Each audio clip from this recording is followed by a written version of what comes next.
का स्टार्ट होता है, हमें मूवी का मेन कैरेक्टर सियोंग दिखाया जाता है और उसकी बेटी का बर्थडे होता है। इसीलिए सियोंग की मदर उसे कुछ पैसे देती है ताकि वो अपनी बेटी को डिनर पर ले जा सके। लेकिन अब सियोंग को और पैसों की जरूरत होती है, तो इसीलिए वो अपनी मदर का एटीएम कार्ड चुरा लेता है। इसके बाद वो अपनी मदर के सारे पैसे चुरा लेता है और पैसों को वो लगा देता है हॉर्स राइडिंग में, और इस गेम में वो 4 मिलियन वॉन जीत जाता है। अब सियोंग ने एक कंपनी से बहुत सारे पैसे उधार ले रखे थे, तो इसीलिए वही लोग उसके पीछे पड़ जाते हैं। इसके बाद वो सियोंग को पकड़ ही लेते हैं और वो उसे काफी मारते हैं। और जब सियोंग उनके पैसे लुटाने के लिए अपने पॉकेट चेक करता है, तो वो देखता है कि उसके पास तो पैसे हैं ही नहीं, यानी वो वाले पैसे जिसने हॉर्स राइडिंग में जीते थे। और तब उसे याद आता है कि जब वो इन लोगों से बचकर भाग रहा था तो वो एक लड़की से टकरा गया था, तो जरूर उसी लड़की ने ही उसकी जेब काट ली। अब क्योंकि सियोंग के पास पैसे तो होते ही नहीं, तो इसीलिए वो लोग उसे 1 महीने का और टाइम देते हैं जिसमें कि वो उनके पैसे लौटा दे। इसके बाद सियोंग कुछ पैसों का अरेंज करता है और अपनी बेटी को डिनर पर ले जाता है। इसके बाद सियोंग जल्दी से स्टेशन पर पहुंचता है, लेकिन अनलकीली उसकी ट्रेन तो मिस हो गई थी। और जब सियोंग वहां पर बैठकर ट्रेन के आने का वेट कर रहा था कि तभी अचानक से उसके पास एक आदमी आता है, और ये अननोन पर्सन था, यानी सियोंग उसके बारे में कुछ नहीं जानता था। फिर वो अननोन पर्सन सियोंग को कहता है कि मैं तुम्हारे साथ एक गेम खेलना चाहता हूँ। वो सियोंग को कहता है कि अगर तुम इस गेम में जीत गए तो मैं तुम्हें 1 लाख वॉन दूंगा। तब इतने सारे पैसों का सुनकर सियोंग ये गेम खेलने के लिए एग्री हो जाता है। इसके बाद सियोंग काफी मार खाने के बाद ये गेम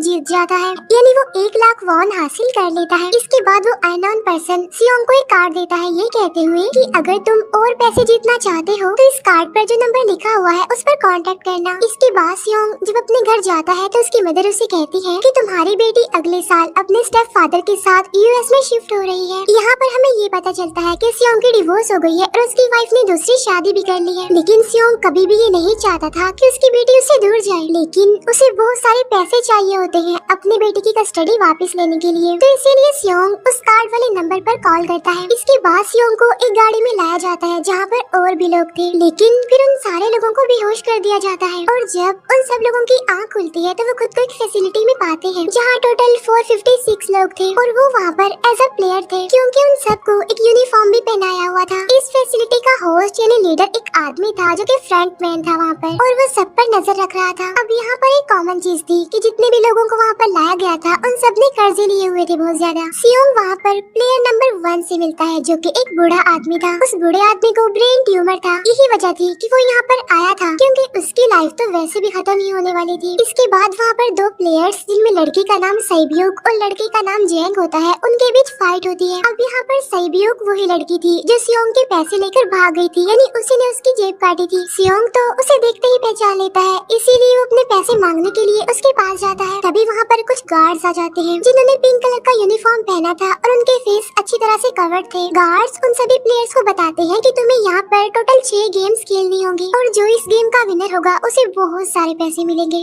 इसके बाद उन सबसे एक कॉन्ट्रैक्ट पर साइन करवाया जाता है, और इस कॉन्ट्रैक्ट के 3 मेन रूल्स थे। पहला रूल ये कि कोई भी प्लेयर अपनी मर्जी से गेम को छोड़कर नहीं जा सकता। दूसरा रूल ये होता है कि जो भी प्लेयर खेलने से मना करेगा तो उस प्लेयर को एलिमिनेट कर दिया जाएगा, और उनके मुताबिक एलिमिनेट का मतलब क्या था ये तो हम आगे ही जानेंगे। गेम का तीसरा रूल ये था कि अगर मेजोरिटी इस गेम को खेलना नहीं चाहती तो वो इस गेम को छोड़कर जा सकते हैं। इसके बाद उन सबको गेम के लिए ले जाया जाता है। अब यहाँ पर सियोंग अपने क्लासमेट सैंगवू से भी मिलता है जो कि उसे बचपन से जानता था। सियोंग उसे वहाँ पर देखकर काफी हैरान होता है क्योंकि वो तो किसी बिजनेस के लिए आउट ऑफ कंट्री चला गया था। अब पहले गेम के लिए वहाँ पर एक काफी बड़ी डॉल थी, और इस गेम का रूल काफी सिंपल था, और वो ये था कि डॉल जब भी गाना गाएगी उन सबको आगे बढ़ना है, और जैसे ही वो गाना गाना बंद करेगी तो उन सबको रुक जाना है और मूव नहीं करना है, और अगर कोई हिल गया तो उसे एलिमिनेट कर दिया जाएगा। अब स्टार्टिंग में तो ये सब कुछ उन्हें किसी प्रैंक की तरह लग रहा था, लेकिन जब एक लड़का हिल जाता है तो उसे शूट करके मार दिया जाता है, और यही होता है एलिमिनेट का मतलब, यानी उन्हें मार दिया जाएगा। अब ये देखकर वो सारे लोग काफी घबरा जाते हैं और उन्हें पता चल चुका था कि वो खतरे में है, इसीलिए लोग डरते हुए पैनिक करते हुए इधर उधर भागने लगते हैं।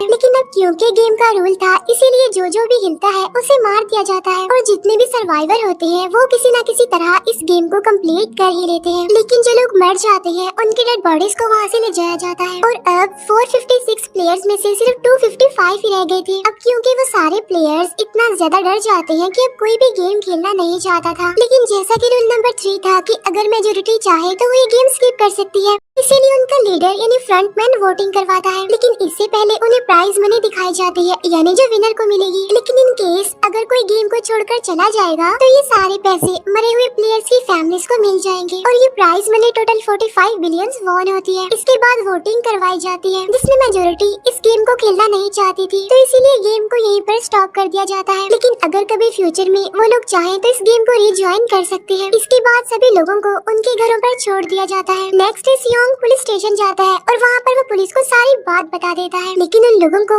सियोंग की बातों पर यकीन नहीं होता और उल्टा वो लोग उसे पागल समझने लग जाते हैं। इसके बाद सियोंग उन्हें वही वाला कार्ड दिखाता है, लेकिन हैरान कर देने वाली बात तो ये है कि उस पर जो नंबर था वो रॉन्ग था। इसके बाद सियोंग जब घर जाता है तो उसकी मदर वहाँ पर नहीं होती। उधर सियोंग का क्लासमेट सेंगवू अपनी मदर को छुप कर देख रहा होता है और तभी वहाँ पर सियोंग भी आ जाता है। यहाँ पर सेंगवू अपसेट होते हुए सियोंग को बताता है कि मेरे ऊपर 6 बिलियन का कर्ज है। वो बताता है कि मैंने क्लाइंट्स के पैसे लेकर स्टॉक मार्जिन में लगा दिए थे, लेकिन अनलकीली वो सारे पैसे डूब गए। और तभी सियोंग के पास हॉस्पिटल से कॉल आती है। सियोंग की मदर का पाँव काफी इंजर्ड था, लेकिन डायबिटीज का ट्रीटमेंट न होने की वजह से उनकी चोट और ज्यादा बढ़ गई। तब डॉक्टर सियोंग को बताते हैं कि तुम्हारी मदर का ट्रीटमेंट हो सकता है, लेकिन इसके लिए हमें इनका पाँव काटना होगा। लेकिन इस ऑपरेशन में बहुत सारे पैसे लगने वाले थे, लेकिन जाहिर सी बात है सियोंग के पास इतने पैसे तो होते नहीं। इवन उसने तो अपनी मदर के इंश्योरेंस के पैसे भी उड़ा दिए थे। तब इसीलिए सियोंग पैसे मांगने के लिए अपनी वाइफ के पास जाता है, लेकिन उसकी वाइफ उसे पैसे देने से इनकार कर देती है। फिर उसकी वाइफ अपने हस्बैंड को बताती है कि सियोंग आया था पैसे मांगने के लिए, और तभी उसका हस्बैंड सियोंग को पैसे देने आता है। साथ साथ उसे ये भी कहता है कि मेरी फैमिली से दूर रहो, लेकिन सियोंग उसे मारने लगता है और तभी उसकी बेटी भी वहाँ पर आ जाती है। इसके बाद सियोंग का एक फ्रेंड अपने बॉस के पास पैसे मांगने जाता है, लेकिन उसका बॉस उसे पैसे देने से मना कर देता है, तो इसीलिए उन दोनों के बीच फाइट होने लगती है। इस फाइट के दौरान उसके बॉस का हाथ मशीन में आ जाता है, तो मौके का फायदा उठाकर सियोंग का फ्रेंड पैसे लेकर वहाँ से भाग जाता है। फिर इसके बाद सियोंग का फ्रेंड अपने घर आकर अपनी वाइफ को कहता है कि पहले फ्लाइट लो और जाओ यहाँ से। इसके बाद सईब्यूक एक एजेंट से मिलती है, क्योंकि उसने अपनी मदर को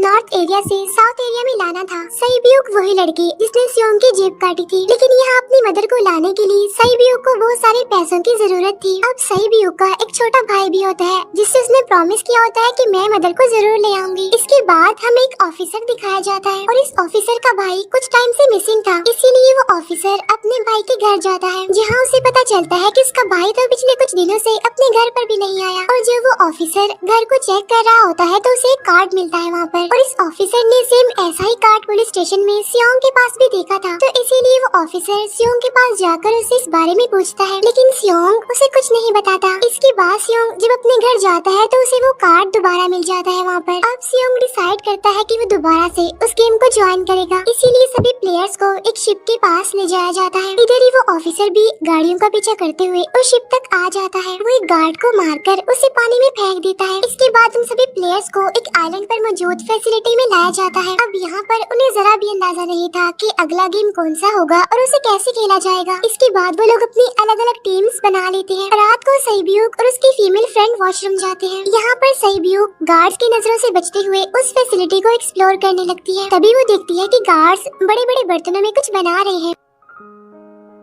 लेकिन अब क्योंकि गार्ड्स को शक हो जाता है तो ये गार्ड वॉशरूम्स को चेक करने के लिए आता है, लेकिन तब तक सईब्यूक वापस आ चुकी थी। इसके बाद सईब्यूक अपनी फीमेल फ्रेंड को सारी बात बता देती है जो उसने देखा था, लेकिन यहाँ पर सेंगवू उन दोनों की बातें सुन लेता है और वो इस बारे में सईब्यूक से पूछता है, जिस पर सईब्यूक बताती है कि वो बड़े बड़े बर्तनों में कुछ पका रहे थे। इसके बाद उन सभी प्लेयर्स को प्लेग्राउंड में लाया जाता है, जहाँ पर उनके सामने 4 शेप्स थी। 4 शेप्स में से उन्होंने किसी एक शेप को चूज करना था। अब यहाँ पर सेंगवू को पता चल जाता है कि गेम क्या है और क्या करना है हमें। सेंगवू सियोंग को बताता है कि सबने अलग अलग शेप्स को चुनना है। इसके बाद उन सभी को एक छोटा सा बर्तन दिया जाता है जिसमें की शेप्स बनी होती है। अब गेम उनकी ये होती है कि उन्होंने किसी तरह उस शेप को बाहर निकालना है बगैर डैमेज किए, लेकिन अगर शेप जरा से भी खराब हो गई तो उन्हें एलिमिनेट कर दिया जाएगा, यानी मार दिया जाएगा। अब यहाँ पर सेंगवू तो इजिली उस शेप को निकाल लेता है, लेकिन सियोंग इतना ज्यादा घबरा जाता है कि उसकी हालत खराब होने लगती है, लेकिन फिर वो किसी न किसी तरह करके इस गेम को भी जीत लेता है। इसके बाद उन सबको वापस से रूम में लाया जाता है। अब यहाँ पर 187 प्लेयर्स वापस आए थे, जिनमें से अब सिर्फ 108 ही रह गए थे। इसके बाद उन सबको खाने के लिए ले जाया जाता है, लेकिन खाने की वजह से जैंग की एक लड़के से फाइट हो जाती है, जहाँ पर जैंग उस लड़के को इतना ज्यादा मारता है कि वो मौके पर ही मर जाता है। इधर ही हम देखते हैं कि उन प्लेयर्स में से एक डॉक्टर होता है जो गार्ड्स के साथ मिलकर मरे हुए लोगों के ऑर्गन निकाल कर उन्हें चाइनीज को बेचने का काम करता है। इसीलिए जब भी डेड बॉडीज को ले जाया जाता है तो वो डेड बॉडीज को गायब कर लेते हैं, क्योंकि ये सब कुछ एक प्लान के अकॉर्डिंग चल रहा था, क्योंकि ये सारा कुछ फ्रंट मैन से छुप कर हो रहा था। यही वजह थी कि कंट्रोल रूम में भी उन्होंने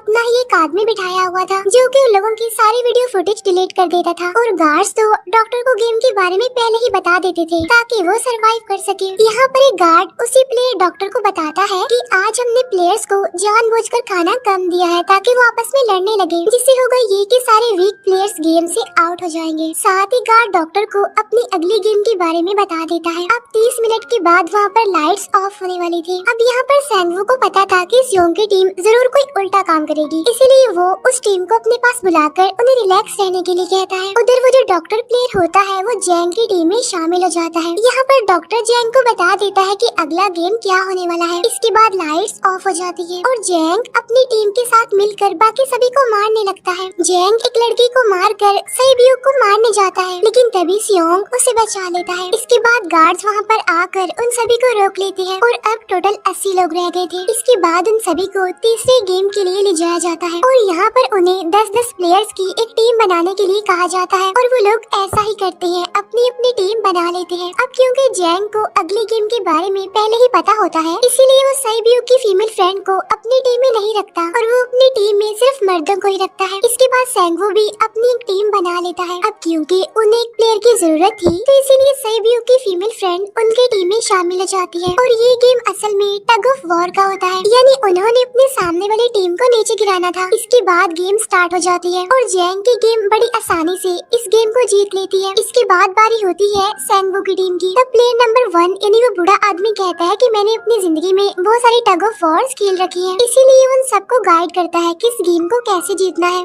तो इसीलिए वो लोग किसी न किसी तरह करके इस गेम को जीत जाते हैं। फिर दिखाया जाता है कि 30 मिनट के बाद दोबारा से लाइट्स ऑफ हो जाएंगी, जिस पर सैंगवू उन सबको कहता है कि रेडी रहना। तो इसीलिए वो डिसाइड करते हैं कि एक एक करके हम पहरा देंगे। अब जैंग की टीम में एक से बढ़कर एक चालाक प्लेयर था, तो इसीलिए जैंग को डर होता है कि कहीं उसकी टीम उसे ही साइड पर न लगा दे, यानी उसे ही अपने रास्ते से न हटा दे। दूसरी तरफ डॉक्टर और गार्ड्स मिलकर डेड बॉडी की ऑर्गन्स निकाल रहे होते हैं और इन ऑर्गन्स को डिलीवर करने जाना था गार्ड नंबर 28 एंड 29। तब वो सभी एक डेड बॉडी के बारे में बातें करने लगती हैं, जिसकी सिर्फ एक किडनी थी और वो उसे ज़ॉम्बी कह रहे थे। अब यहाँ पर जो गार्ड नंबर 29 था, यानी जिसने वो ऑर्गन्स डिलीवर करने जाने थे, वो कोई और नहीं बल्कि वो ऑफिसर था जो गार्ड के बेस में वहाँ पर आया था। और ये सब बातें सुनकर उसे शक होता है कि शायद ये लोग मेरे भाई की बात कर रहे हैं, क्योंकि उसकी भी एक ही किडनी थी। इसके बाद नंबर 28 और 29 यानी वो ऑफिसर ऑर्गन्स को डिलीवर करने के लिए चले जाते हैं। रास्ते में वो ऑफिसर नोटिस करता है कि टनल में तो बॉम्ब लगा हुआ है। तब नंबर 28 उसे बताता है कि जब हम यहाँ से बाहर निकलेंगे तो इस जगह को ब्लास्ट कर दिया जाएगा। अब यहाँ पर वो ऑफिसर नंबर 28 से और इन्फॉर्मेशन लेने की कोशिश करता है, इसीलिए नंबर 28 को उस पर डाउट होने लगता है। इसीलिए वो उस ऑफिसर को अपना फेस दिखाने के लिए कहता है। अब यहाँ पर वो ऑफिसर अपना फेस भी दिखा देता है, साथ साथ वो नंबर 28 पर गन पॉइंट भी कर देता है। साथ साथ वो ऑफिसर उससे एक किडनी वाले आदमी के बारे में पूछता है कि वो कौन है जिसे तुम ज़ॉम्बी कहते थे, जिस पर वो नंबर 28 उससे कहता है कि वो तो एक लड़की थी। अब यहाँ पर नंबर 28 उस ऑफिसर को कहता है कि तुम लीडर के रूम में जाकर सारी इन्फॉर्मेशन देख सकते हो, वहाँ पर सबका डाटा है। ये जानने के बाद वो ऑफिसर नंबर 28 को मार डालता है। उधर वो डॉक्टर गार्ड से अगली गेम के बारे में पूछता है, लेकिन इस बार गार्ड्स को भी अगली गेम के बारे में पता नहीं होता। तब इसीलिए डॉक्टर को गुस्सा आ जाता है और वो एक गार्ड को पकड़ लेता है और उनकी फाइट होने लगती है। इसी फाइट में डॉक्टर उस गार्ड को मारकर वहाँ से भाग जाता है। इसके बाद एक गार्ड भी उसका पीछा करता है और वो दोनों प्लेग्राउंड में आ जाते हैं। यहाँ पर गार्ड डॉक्टर को अपनी बातों में फंसाकर उसे मारने वाला होता है, लेकिन तभी लीडर इन्हीं फ्रंटमैन आकर उसे मार डालता है और बाद में वो उस डॉक्टर को भी मार डालते हैं। साथ साथ इन्हीं वहीं पर नंबर 28 की डेड बॉडी भी मिल जाती है, जिससे इन्हें ये पता चल जाता है कि फैसिलिटी में कोई घुस गया है। उधर वो ऑफिसर लीडर इन्हीं फ्रंटमैन के रूम तक पहुँच जाता है। तब वो चेक करते करते एक ऐसे रूम में जाता है जहाँ पर सबके रिकॉर्ड्स थे और जब वो ऑफिसर रिकॉर्ड चेक कर रहा होता है तो उसे सभी विनर्स की एक लिस्ट मिलती है जिसमें उसके भाई का भी नाम था, यानी वो भी कभी विनर था। उधर सभी प्लेयर्स को फोर्थ गेम के लिए ले जाया जाता है जहाँ पर उन सबको अपना अपना पार्टनर चुनने के लिए कहा जाता है और वो प्लेयर्स करते भी ऐसा ही है, अपना अपना पार्टनर चुन लेते हैं। सहीब्यूक की फीमेल फ्रेंड भी अपना पार्टनर ढूंढने की कोशिश करती है लेकिन कोई भी उसका पार्टनर बनने को तैयार ही नहीं था। इसके बाद सभी प्लेयर्स को 10-10 मार्बल्स दिए जाते हैं। असल में ये गेम ऐसी होती है कि एक प्लेयर को अपने पार्टनर से सारे मार्बल्स लेने होते हैं बगैर कोई जोर जबरदस्ती किए, और जो दूसरा पर्सन होगा यानी जिसके पास मार्बल्स नहीं होंगे उसे मार दिया जाएगा। फिर सैंगवू और सियोंग का फ्रेंड ऑड और इवन का गेम खेलते हैं जिसमें कि उन्होंने गेस करना था कि सामने वाले के हाथ में कितने मार्बल्स हैं। अब यहाँ पर सियोंग का फ्रेंड सैंगवू के सारे मार्बल्स जीत जाता है जिसकी वजह से लास्ट में सैंगवू के पास सिर्फ एक ही मार्बल बचता है। अब क्योंकि सैंगवू को पता चल चुका था कि अब वो बच नहीं पाएगा, इसीलिए वो सियोंग के फ्रेंड को अपनी बातों में फंसाकर उसे ये यकीन दिलाता है कि अगर हम में से कोई भी हार गया तो हारे हुए लोगों का मैच दोबारा करवाया जाएगा। अब यहाँ पर सैंगवू धोखे से सियोंग के फ्रेंड के सारे मार्बल्स चेंज कर देता है। इसके बाद सैंगवू मार्बल्स लेकर गार्ड को दे देता है और वहाँ से बाहर चला जाता है। और जब सियोंग का फ्रेंड मार्बल्स चेक करता है तो वहाँ पर पत्थर होते हैं। उधर प्लेयर नंबर 1 यानी उस बूढ़े आदमी की हालत खराब हो रही थी, इसीलिए वो तो इधर उधर घूम रहा था, लेकिन सियोंग किसी तरह उसे खेलने के लिए एग्री कर लेता है। अब यहाँ पर वो दोनों यानी वो बूढ़ा आदमी और सियोंग भी इवन ऑड खेलते हैं। अब इनमें से वो बूढ़ा आदमी सियोंग के सारे मार्बल्स जीत जाता है, लेकिन लास्ट राउंड में वो बूढ़ा आदमी भूल जाता है कि उसने क्या चूज किया था। तो यहाँ पर सियोंग उसे बातों में फंसाकर उसके सारे मार्बल्स ले लेता है, लेकिन यकीन मानिए कि वो बूढ़ा आदमी काफी चालाक था। उसने एक मार्बल अपने पास ही रखा हुआ था और वो दोबारा से इधर उधर घूमने लगता है। अब यहाँ पर सियोंग उसे रिक्वेस्ट करता है कि प्लीज मेरे साथ एक और गेम खेलो ना। तब यहाँ पर वो बूढ़ा आदमी कहता है कि मुझे पता है कि तुमने सारे मार्बल्स धोखे से लिए हैं मुझसे। वो कहता है कि मुझे सब पता था, बस मैं पागल बनने की एक्टिंग कर रहा था। तभी सुनकर सियोंग को उस पर तरस आ जाता है और वो उसे ही सारे मार्बल्स दे देता है। उसके बाद सहीब्यूक और उसकी फीमेल फ्रेंड भी गेम खेल रहे होते हैं। उनकी गेम ये होती है कि जो मार्बल्स को दीवार के ज्यादा करीब फेंकेगा वही जीतेगा। पहले सहीब्यूक अपने मार्बल्स फेंकती है, लेकिन जब सहीब्यूक की फ्रेंड की बारी आती है तो वो अपने सारे मार्बल्स फेंक देती है। लेकिन जब सहीब्यूक ये देख लेती है तो वो अपने फ्रेंड को दोबारा फेंकने के लिए कहती है, जिस पर उसकी फ्रेंड कहती है कि नहीं सहीब्यूक, मैं बिल्कुल अकेली हूँ, मेरे पीछे तो कोई भी नहीं है, लेकिन अगर तुम्हें कुछ हो गया तो ये अच्छी बात नहीं है, तुम्हारे पीछे तुम्हारा छोटा भाई है, तुम्हारा वेट कर रहा है वो। और इसी वजह से सहीब्यूक की फ्रेंड को मार दिया जाता है। इसके बाद उन सबकी डेड बॉडीज को वहाँ से ले जाया जाता है। इसके बाद वो सब वापस से रूम में आ जाते हैं। यहाँ पर जैंग देखता है कि सहीब्यूक की वो वाली फ्रेंड तो अभी तक जिंदा है, जो कि बड़ी आराम से बैठी हुई थी। अब यहाँ पर हमें पता चलता है कि सहीब्यूक की ये वाली फ्रेंड जैंग की भी फ्रेंड थी, लेकिन अब क्योंकि उन दोनों के बीच किसी बात को लेकर क्लैश चल रहा था तो इसीलिए जैंग की वो फ्रेंड उसे बुली करने लगती है। इसके बाद फ्रंटमैन को एक डेड बॉडी के पास उस ऑफिसर का आईडी कार्ड मिल जाता है। तभी फ्रंटमैन को पता चलता है कि उसके सारे वीआईपीज आ चुके हैं, तो इसीलिए फ्रंटमैन उन्हें लेने के लिए चला जाता है। फिर सारे वीआईपीज को उनके रूम में लाया जाता है। इसके बाद फ्रंटमैन वीआईपीज के आने के बारे में एक और आदमी को जाकर बताता है और यही आदमी मेन होता है। और ये कौन होता है हम ये आगे जानेंगे। फिर नेक्स्ट डे उन सबको 5वें गेम के लिए लाया जाता है, जहाँ पर 1 से लेकर 16 तक नंबर पड़े होते हैं और वो सभी प्लेयर्स अपना अपना नंबर ले लेते हैं। नंबर का मतलब ये था कि जो नंबर भी एक प्लेयर पर आएगा उसके मुताबिक ही उसकी बारी आएगी। अब यहाँ पर लास्ट में पहला और आखिरी नंबर रह जाता है, यानी 1 और 16। तो यहाँ पर सियोंग कंफ्यूज हो जाता है कि उसे कौन सा नंबर चूज करना चाहिए। अगर उसने पहला नंबर लिया तो वो फंसेगा और मरेगा, क्योंकि उसे नहीं पता कि गेम क्या है। और अगर लास्ट नंबर लेगा तो क्या पता उसकी बारी ही ना आए, टाइम कम रह जाए। और तभी वहाँ पर एक आदमी आ जाता है और वो सियोंग को कहता है कि मुझे पहला नंबर चाहिए, क्योंकि मैं अपनी जिंदगी में कभी भी फर्स्ट नंबर पर नहीं आया। फिर इसके बाद उन्हें गेमिंग रूम में लाया जाता है। अब इस गेम का रूल ये होता है कि दिए हुए टाइम में उन्हें ब्रिज की दूसरी साइड पर जाना है। अब इसके बीच में 2 तरह के ग्लास लगे होते हैं, एक तो होता है आम ग्लास और एक होता है टेम्पर्ड ग्लास। आम ग्लास पर पाँव रखते ही वो टूट जाएगा और वो लोग नीचे गिर जाएंगे। इसके बाद गेम स्टार्ट हो जाता है और वो लोग एक एक करके मरने लगते हैं। फिर एक टाइम ऐसा आता है जब जैंग सबके सामने होता है और वो आगे ही नहीं बढ़ रहा होता। अब उनके पास एक ही रास्ता था, या तो वो आगे जाए या सारे ही मर जाएं। और तभी जैंग के सामने उसकी वही फ्रेंड आ जाती है जो उसे बुली कर रही थी और वो जैंग को कहती है कि मैंने तुम्हें कहा था कि जिस दिन तुमने मुझे धोखा दिया मैं तुम्हें मार दूंगी। इसके बाद वो जैंग को पकड़ लेती है और उसे लेकर नीचे कूद जाती है, जिसकी वजह से उन दोनों की मौत हो जाती है। अब वहाँ पर एक आदमी था जो कि ग्लास कंपनी में काम करता था और उसे पता था कि टेम्पर्ड ग्लास कौन सा है, लेकिन जब फ्रंटमैन को इस बात का पता चल जाता है तो वो लाइट्स ऑफ करवा देता है ताकि ताकि वो ग्लास को पहचान ही ना पाए। अब लास्ट में एक ही स्टेप बचता है और उनके पास तो टाइम ही नहीं था, इसीलिए सेंगवू उस आदमी को धक्का दे देता है। तो यहाँ पर सेंगवू, सियोंग और सैब्यूक ब्रिज को पार कर लेते हैं, लेकिन ग्लास टूटने की वजह से उन्हें काफी चोट लग जाती है, खास तौर पर सैब्यूक को। उधर उस ऑफिसर ने एक सर्वेंट को मारकर उसकी जगह खुद ले ली थी। अब एक वीआईपी को उस ऑफिसर पर शक होता है और वो उसे कहता है कि अपना मास्क रिमूव करो, लेकिन वो ऑफिसर कहता है कि ठीक है, लेकिन मैं अंदर जाकर अपना मास्क रिमूव करूंगा। इसके बाद वो ऑफिसर उस वीआईपी को लेकर अंदर चला जाता है। अंदर जाकर वो ऑफिसर उस वीआईपी को बेहोश कर देता है और इस बात का पता फ्रंट मैन को चल जाता है, इसीलिए फ्रंट मैन उसके पीछे जाता है और वो उस ऑफिसर को देख लेता है, इसीलिए वो ऑफिसर वहाँ से भागकर आईलैंड पर आ जाता है। फ्रंट मैन भी उसका पीछा करते हुए वहाँ पर आ जाता है। अब यहाँ पर वो ऑफिसर अपने सीनियर्स को कॉल करने की कोशिश करता है, लेकिन कॉल कट हो जाती है। फिर वो ऑफिसर उन्हें सारे सबूत भेजता है, लेकिन वहाँ पर नेटवर्क नहीं था। इसके बाद फ्रंट मैन ऑफिसर को पकड़ लेता है और उसे उनके साथ चलने के लिए कहता है, लेकिन वो ऑफिसर तो उस फ्रंट मैन पर गोली चला देता है। इसके बाद फ्रंट मैन अपना मास्क उतार देता है, तो वो ऑफिसर देखता है कि वहाँ पर कोई और नहीं बल्कि उसका अपना भाई है वो। इसके बाद ऑफिसर का भाई यानी फ्रंट मैन उसे शूट कर देता है और वो जाकर पानी में गिरता है। उधर ग्लास लगने की वजह से सैब्यूक काफी इंजर्ड हो गई थी और उसका बहुत सारा खून भी बह रहा होता है। इसके बाद तीनों सर्वाइवर्स को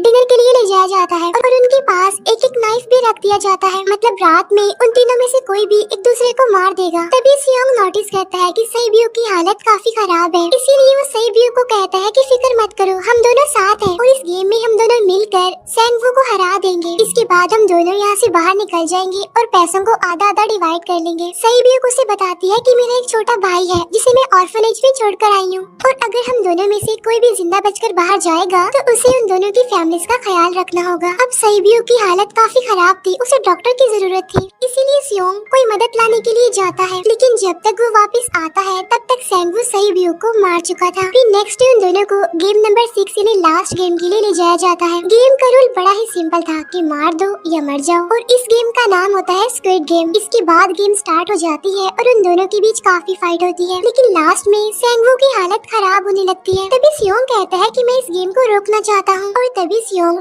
सेंगवू को उसके साथ चलने के लिए कहता है, लेकिन सेंगवू तो अपने आप को ही मार डालता है, जिसकी वजह से सियोंग गेम जीत जाता है। फिर फ्रंट मैन सियोंग को कहता है कि तुम बहुत अच्छा खेले, लेकिन मुझे इसकी उम्मीद नहीं थी। इसके बाद सियोंग को उसके घर पर छोड़ दिया जाता है और उसके पास एक एटीएम कार्ड भी था और जब सियोंग उस एटीएम कार्ड को जाकर चेक करता है तो वो दिखता है कि सारे पैसे उसके अकाउंट में भेज दिए जाते हैं। इसके बाद सियोंग अपने घर जाता है, लेकिन तब तक उसकी मदर की डेथ हो जाती है। इसके बाद हमें 1 साल बाद का सीन दिखाया जाता है, जहाँ पर हम देखते हैं कि सियोंग की हालत काफी खराब हो गई है, यानी वो अब काफी नशा करने लग गया है और उसने अब तक उन पैसों को हाथ तक नहीं लगाया। एक दिन एक फूल बेचने वाली औरत सियोंग के पास आती है और वो उसे सेम वैसा ही कार्ड देती है जिसमें एक एड्रेस लिखा हुआ था और फिर सियोंग उस एड्रेस पर जाता है, जहाँ पर उसे पता चलता है कि ये सारा किया धरा किसी और का नहीं बल्कि उस बूढ़े का है, प्लेयर नंबर 1 का, और वो अभी भी जिंदा है। यहाँ पर वो बूढ़ा आदमी सियोंग को बताता है कि मैं अपनी लाइफ से बोर हो चुका था और ये सारी गेम मैंने अपने क्लाइंट्स के साथ मिलकर बनाई ताकि मैं लोगों को मरता हुआ देखकर एंजॉय कर सकूं, लेकिन हाँ,